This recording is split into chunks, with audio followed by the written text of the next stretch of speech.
장애인 문화복지신문 제514호 제13연 기사입니다. 평택시 희망복지지원단 제1차 민관통합사례회의 개최. 평택시 희망복지지원단은 지난 5일 장애 및 경계성 지능 등으로 돌봄의 어려움을 겪고 있는 아동 가구의 체계적인 지원 방안을 논의하고자 2026년 제1차 민관통합사례회의를 개최했다. 이번 회의는 평택시 희망복지지원단 주관으로 평택북부장애인복지관, 평택시가족센터, 평택장애인가족센터, 현일초등학교, 합정종합사회복지관, 안중소규모 요양시설, 포승읍 맞춤형 복지팀 등 7개 기관 관계자들이 참석한 가운데 진행됐다. 주요 안건은 아동의 일상생활 적응 돕기와 더불어 보호자의 양육 역량 강화를 위한 서비스 연계 방안이었다. 특히 아동의 특성에 맞는 적절한 양육과 돌봄이 이루어질 수 있도록 전문 기관을 통한 부모 교육 및 상담 프로그램을 병행 지원하기로 협의했다. 또한 학교와 전문 복지기관 실무자들은 아동의 발달 단계에 맞춘 일상 돌봄과 함께 가정 내에서도 일관성 있는 지도가 가능하도록 보호자 코칭 체계를 구축하는 실질적인 이행 계획을 도출하였고, 아동과 부모가 모두 안정적인 환경에서 생활할 수 있도록 기관별 전문 자원을 통합적으로 투입할 계획이다. 시 관계자는 아동의 변화를 위해서는 보호자의 양육 환경 개선과 교육이 병행되어야 한다라며 앞으로도 공공과 민간의 긴밀한 협력을 통해 아동의 성장뿐만 아니라 가족 전체의 기능 회복을 돕는 맞춤형 복지 서비스를 지속적으로 제공하겠다고 밝혔다. 평택시 희망복지지원단은 이번 회의에서 결정된 부모 교육 및 돌봄 서비스가 현장에서 차질 없이 시행될 수 있도록 지속적인 모니터링을 실시할 예정이다. 포천나눔의 집장애인 자립생활센터, 발달장애인 조력자 교육 진행.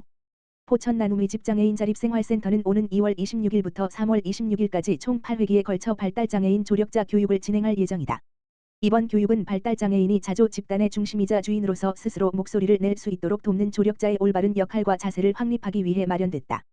교육 과정은 장애 특성에 맞는 전문적인 이론과 실제 사례 중심의 강의로 이루어진다. 주요 교육 내용은 나는 누구의 삶에 들어가 있는가? 도와주는 사람 vs 대신 사는 사람. 행동은 말보다 먼저 온다. 이해하기 쉬운 말은 권리다. 보호라는 이름의 침묵. 일상 속 인권 침해. 이해되지 않는 행동. 나는 어떤 조력자인가 등이다. 본 센터는 조력자의 역할은 당사자보다 앞서 걷는 것이 아니라 그들이 스스로 걸을 수 있도록 뒤에서 묵묵히 지원하는 것임을 강조했다.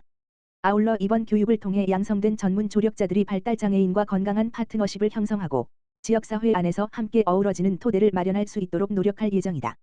이번 교육에 관심 있는 지역 주민 및 활동가의 많은 참여를 부탁드리며, 교육 신청 및 자세한 사항은 포천나눔의 집장애인 자립생활센터 지역번호 031-531-2023로 문의 바란다. 포천시 장애인 가족지원센터, 포천시 수어통역센터와 업무 협약 체결. 포천시 장애인 가족지원센터 센터장 이윤아는 지난 4일 포천시 수어통역센터 센터장 송장섭과 농인, 청각장애인, 가족의 복지 증진과 서비스 접근성 강화를 위한 업무 협약 마우를 체결했다. 이번 협약은 청각 언어장애 가족이 일상에서 겪는 정보 접근의 제약과 의사소통의 어려움을 해소하고 보다 촘촘하고 체계적인 복지 서비스를 제공하기 위해 마련됐다. 협약에 따라 양 기관은 농인 가족을 위한 의사소통 지원을 비롯해 맞춤형 복지 서비스 제공, 사례관리 협력, 정보 접근성 강화, 지역 내 복지 네트워크 구축 등 다양한 분야에서 상호 협력하기로 했다.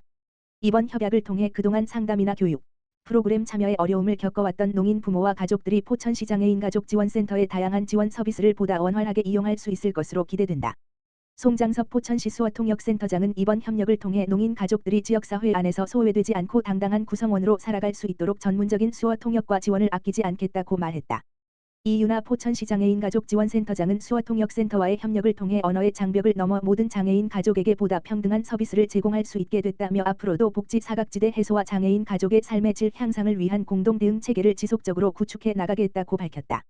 파주시 2026년 취약계층 주택개조 지원사업 본격 추진. 파주시는 주거환경 개선이 시급한 취약계층의 생활 안전을 강화하고 시민의 주거 안정을 도모하기 위해 2026년 취약계층 주택개조 지원사업을 본격 추진하고 예비 대상자를 포함해 총 46가구를 선정 지원한다. 취약계층 주택개조 지원사업은 노후주택에 거주하며 안전, 위생, 에너지 효율 등 주거 여건 개선이 필요한 시민을 대상으로 하며 생활과 밀접한 주거환경 개선에 중점을 둔 맞춤형 주거복지 사업이다. 지원 유형은 어르신 안전하우징, 햇살하우징, 아동주거빈곤가구 클린서비스 지원, 장애인 주택개조 등 총 4개 분야이다. 먼저 어르신 안전하우징은 65세 이상 기초연금 수급자 가운데 자가 또는 임차주택에 거주하는 어르신을 대상으로 한다. 주택 내 낙상 및 안전사고 예방을 위해 문턱 단차 제거, 미끄럼 방지 바닥 시공, 안전 손잡이 보호 난간 설치, 경사로 조성 등 생활 안전 중심의 개보수를 지원하며 총 20가구의 가구당 최대 500만 원까지 지원된다. 햇살 하우징은 중위소득 50% 이하 가구를 대상으로 하며 주거비 부담 완화와 에너지 효율 개선을 목표로 추진된다. 기밀성 창호 및 문 교체, 벽체 내외 단열 보강, 노후 보일러 및 냉난방기 교체, 발광 다이오드, 레드, 조명 설치 등 난방비와 전기요금 절감 효과가 큰 항목을 중심으로 지원하며 총 9가구의 가구당 최대 500만 원을 지원한다. 복권기금으로 추진되는 아동가구 클린서비스 지원 사업은 반지하, 옥탑 등 주거 취약 공간에 거주하는 아동 가구를 대상으로 한다. 필수 소독 방역을 비롯해 도배 장판 교체, 주거 공간 청소 및 수납 정리 등 청소 서비스를 제공하고 냉난방기, 공기청정기, 세탁기, 건조기 등 주거 환경 개선 물품도 함께 지원한다.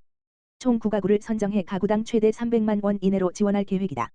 장애인 주택개조 사업은 도시근로자 가구당 월평균 소득액 이하의 저소득 장애인 가구를 대상으로 하며 장애 유형과 생활 여건을 고려한 맞춤형 주택 개조를 지원한다.